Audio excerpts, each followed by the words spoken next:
Assalamualaikum students, how are you all? I hope you are all fine. Stay home and stay safe. Today we are going to read the unit number 7, the Flintstone. So open your book at page number 34. First I will tell you something about the Flintstone. बेटा Flintstone एक TV programme था, cartoon programme था जो कि आज से 50 साल पहले ऑन एयर हुआ था. As you can see the characters of those cartoon in this image. So let's start reading. Listen to me carefully. The Flintstone is a cartoon program that was first shown on television about 50 years ago. Flintstone एक cartoon programme थे जो कि 50 साल पहले TV पर चले थे, दिखाए गए थे. It is about two families who lived in the Stone Age. ये दो ख़ानदानों के बारे में है जो कि पत्थर के दौर में रहते थे. Thousands of years ago when most things are made from stone, हज़ारों साल पहले जब बहुत सी चीज़ें पत्थरों से बनाई जाती थी. The cartoon is popular because the characters are Stone Age people with a Stone Age car and a pet dinosaur. Cartoon मशहूर हुए क्योंकि उसके किरदार पत्थर के दौर में रहने वाले लोग थे जिनके पास पत्थर की दौर की गाड़ी और एक पालतू डायनासोर था. The name of people and places in the cartoon are based on stone. यानी कार्टून के अंदर जगहों और लोगों के नाम पत्थरों पर ही मबनी हैं. बिकॉज ऑफ कोर्स, क्योंकि बेशक they lived in the stone age, पत्थर के दौर में रहते थे. Fred Flintstone is the main character. Fred Flintstone बुनियादी किरदार है. Fred Flintstone. He lives with his wife Wilma and their baby girl Pebbles. वो अपनी बीवी विल्मा और छोटी बच्ची पेबल्स के साथ रहता है. Their dinosaur name is Dino. उनके डायनासोर का नाम डाइनो है. Fred best friend is Barney. Fred का बेहतरीन दोस्त बार्ने है. Barney Rubble. Barney and his wife Betty have a son called Bamm Bamm. Barney और उसकी बीवी बेटी का एक बेटा है जिसका नाम बाम बम है. The Flintstone live in a stone house. Flintstone पत्थर के बने घर में रहते हैं. इन अ टाउन कॉल्ड बेडरॉक. और उनके कस्बे का नाम बेडरॉक है. Sometimes Fred gets excited about things and shouts यब्बा डब्बा डू. कभी कभार फ्रेड चीज़ों को देख के पुरजोश हो जाता है और यब्बा डब्बा डू चिल्लाता है.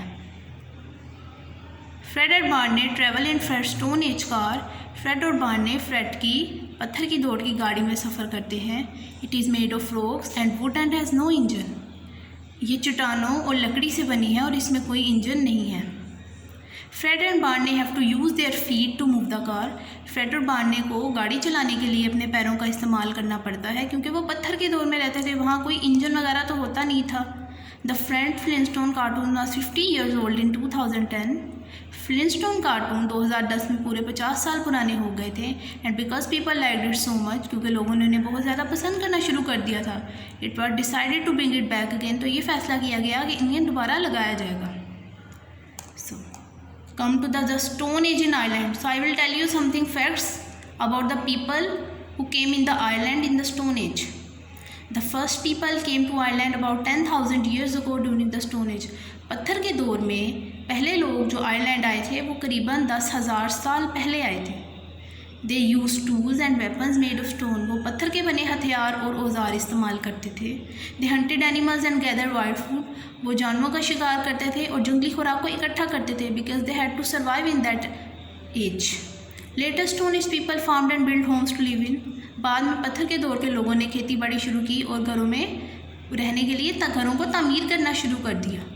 The Newgrange tomb in Comith was built later in the Stone Age. पत्थर के दौर में कोमीथ में एक न्यू ग्रेंज मज़ार बनाया गया था. ओके, तो आपको बेसिकली पता चला कि ये कार्टून हैं जो कि 50 साल पहले लगाए गए थे. ये वो लोग थे जो पत्थर के दौर में रहते थे और चूँकि ये कार्टून बहुत मशहूर हुए थे इसलिए इन्हें दोबारा लगाने का फ़ैसला किया गया. Now you are done with reading.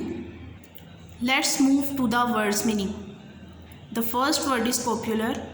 It's English meaning is famous and Urdu meaning is mashhoor. The second word is pet. Its English meaning is domestic and Urdu meaning is paltu. The third word is based. Its English meaning is founded and Urdu meaning is mabni. The fourth word is of course. English meaning is surely and Urdu meaning is beshak. The fifth word is travel. English meaning is journey, and its Urdu meaning is safar. The sixth word is decided. Its English meaning is settled, and Urdu meaning is tayshuda. The seventh word is shouts. इसका English meaning है L और Urdu meaning है चीखना. We have done the words meaning. Now let's move to the word sentences. You can read these sentences and you can make sentences on your own. And one thing more, you have to write these on your notebooks and assignments register. Popular, मशहूर. इलामा Iqbal was a popular poet. इलामा इकबाल एक मशहूर शायर थे. Pet, पालतू. I have a pet cat. मेरे पास एक पालतू बिल्ली है. Based, मबनी. This book is based on general knowledge. ये बुक जनरल नॉलेज पर मबनी है. Of course, बेशक, यकीनन. Of course, a teacher guides us. बेशक एक टीचर हमारी रहनुमाई करती है. Excited, पुरजोश होना. I was excited to see the lion. मैं शेर को देखकर बहुत पुरजोश हो गया. So, we have done with the reading, words meaning and word sentences. You have to do your work and you have to read the words meaning and word sentences. Till then, take care of yourself very much. Stay home and stay safe. Allah Hafiz.